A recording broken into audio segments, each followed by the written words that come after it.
8 erreurs que vous faites avec lui et qui tuent son attirance pour vous. Si vous continuez à vous retrouver dans des relations qui vous brisent et sans issue, écoutez. Dernièrement, j'ai remarqué des raisons profondes pour lesquelles les femmes ont du mal à attirer un homme bien et à garder une relation saine avec lui. Si vous vous retrouvez dans cette liste, ne vous inquiétez pas, on peut tout corriger et j'ai été dans cette situation. 1. Vous détestez être célibataire. Il y a une différence entre vouloir vraiment profiter d'une relation et avoir l'impression d'être secrètement condamné si on n'est pas en couple. Le problème quand on veut vraiment une relation, c'est qu'on dégage une impression que les mecs vont percevoir comme « elle ne m'aime pas vraiment, elle veut juste quelqu'un ». Cette énergie de manque d'affection met votre partenaire dans le siège passager et cela tue la possibilité pour lui de vous conquérir avec des efforts. Si vous êtes déjà dans une relation, être mal à l'aise avec vous-même vous mettra dans des situations qui sont mauvaises pour vous. Car être seul vous fait plus peur que n'importe quoi d'autre. Cela mène au point suivant. 2. Vous pensez qu'un homme vous apportera le bonheur. Les relations amoureuses ne sont pas la panacée pour votre problème de bonheur. Même si l'amour romantique est l'une des expériences les plus belles et les plus enrichissantes qui existent, attendre un homme pour qu'il vous rende heureuse est simplement irréaliste. Être heureuse avec la vie que vous menez est le grand secret pour attirer un homme bien. Les gens sont attirés irrésistiblement par les gens heureux. Parce que les gens font cela à l'envers si souvent, ils ne comprennent pas pourquoi ils n'arrivent pas à attirer l'amour. Il faut d'abord être heureux. Ensuite, l'amour et la relation peuvent entrer dans votre vie. 3. Vous voulez avoir des enfants ou fonder une famille à tout prix. Trouver un homme qui veut des enfants ou être un parent pour un de vos enfants, si vous êtes une mère célibataire, est une chose formidable. Et ce n'est évidemment pas un problème de vouloir des enfants. Vous avez tout à fait le droit de rêver à ce à quoi vous voulez que votre vie ressemble. Le problème, c'est que quand les femmes cherchent un homme avec qui fonder une famille, parfois elles ont l'impression que c'est beaucoup plus important que de tomber amoureuse et d'avoir une relation saine. Le mariage et les enfants sont des choses très importantes pour les hommes. Mais lorsqu'ils rencontrent une femme qui est très concentrée sur la famille et moins sur ce qu'il est, c'est un repoussoir important. Je comprends pourquoi cela arrive. Si vous avez plus de 30 ans, vous voulez des enfants, mais vous êtes célibataire. Pourtant, votre horloge biologique tourne. Si vous êtes une mère célibataire, vous adorez vos enfants et vous voulez rencontrer quelqu'un qui soit bon avec eux. Dans les deux cas, la pression pour rencontrer un homme qui aime la famille peut être importante. Le problème arrive quand les femmes transmettent cette pression aux hommes, même quand elles ne le veulent pas. Parfois, les femmes essaient d'aller droit au but et demandent à un homme s'il veut une famille tout de suite.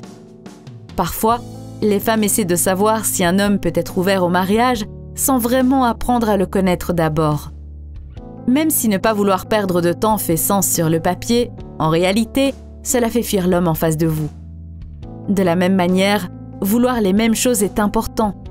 Cependant, ce ne sont pas des sujets dont on discute au premier rendez-vous quand vous êtes en train de découvrir quelqu'un avant de voir tous deux s'il y a une attraction mutuelle.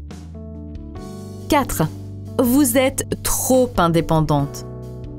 J'ai été éduquée pour être indépendante. Cela m'a pris du temps pour apprendre que compétente ne voulait pas dire « n'accepte pas les idées des autres ».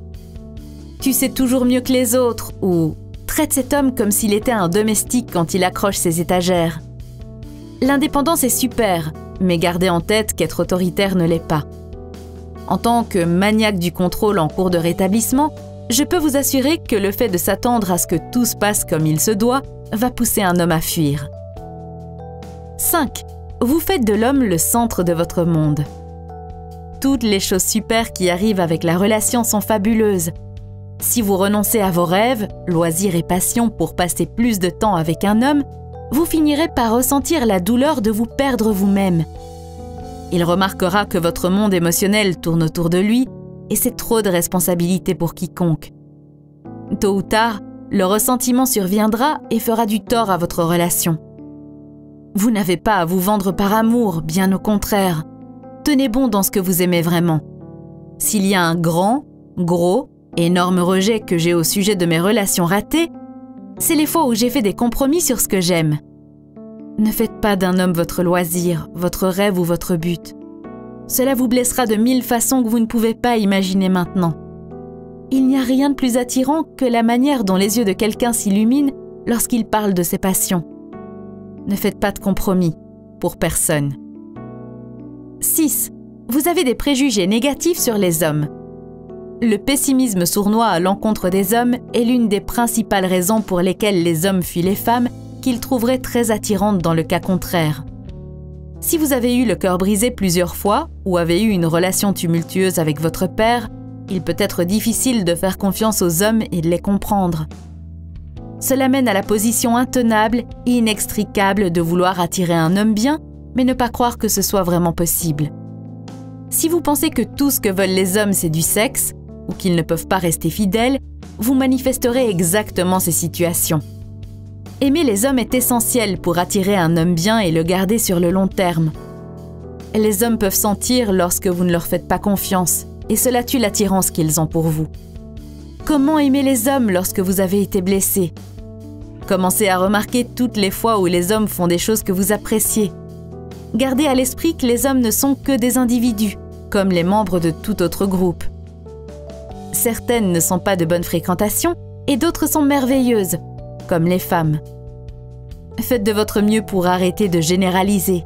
Cela sera très bénéfique pour la qualité des hommes que vous attirerez dans votre vie. 7. Vous le pourchassez. J'ai récemment écrit un article sur la façon d'encourager les hommes à vous poursuivre. Mais il vaut la peine de répéter que si vous voulez un homme avec une énergie masculine qui vous pourchassera et chérira vos sentiments, il faut que ce soit son idée. Je sais combien il est difficile de s'asseoir et d'attendre, n'importe quoi. Mais la patience est essentielle si on veut un amour qui dure. À partir de maintenant, vous n'avez pas besoin de tourner la page pour savoir pourquoi il n'était pas intéressé ou autre chose. Laissez les relations mortes mourir et l'eau couler sous les ponts. S'il vous veut, vous le saurez, parce qu'il fera le maximum pour vous traiter correctement. Sinon, laissez-le tomber comme une braise brûlante. 8. Vous êtes prête à renoncer à votre relation au pied levé. La phobie de l'engagement est réelle, même quand vous pensez que vous voulez vraiment une bonne relation. Fondamentalement, si vous avez déjà été blessé, ou si vous vous êtes retrouvé dans une relation sans issue, l'envie de partir lorsque la période est difficile peut être écrasante. Quand j'étais enfant, ma merveilleuse mère me rappelait souvent qu'elle était toujours prête et capable de nous soutenir toutes les deux seules, même si mon père était très présent et qu'il était encore marié à elle. En tant qu'adulte, je comprends que son intention était d'élever une fille qui pourrait se débrouiller seule dans le monde. Merci maman. Mais comme enfant, ça me terrifiait. Sans raison valable, j'ai passé mon enfance à penser que mon père allait s'enfuir et qu'il ne fallait pas faire confiance aux hommes. Par ses actions, mon père était très engagé envers notre famille, mais la peur de ma mère s'est tout de même glissée dans mon âme. Quelles que soient vos circonstances personnelles, elles façonnent ce que vous faites dans le présent avec les hommes de votre vie. Je ne vous en veux pas si vous avez des envies de marier fugitive comme moi. Cependant, cela vaut la peine de travailler sur le plan émotionnel pour arriver à un endroit où vous pouvez rester et être vulnérable même lorsque les choses deviennent difficiles. Pour être heureux et se sentir en sécurité dans une relation, les gens doivent se sentir en sécurité. Si vous portez vos baskets tout le temps, votre partenaire a l'impression que vous pourriez l'abandonner à tout moment. Ce n'est pas sain pour vous deux. Cela déstabilisera le lien que vous essayez de créer. En fin de compte, les relations peuvent vraiment faire mal, mais vous ne vous empêcherez certainement pas de perdre un homme en vous préparant à le perdre en premier.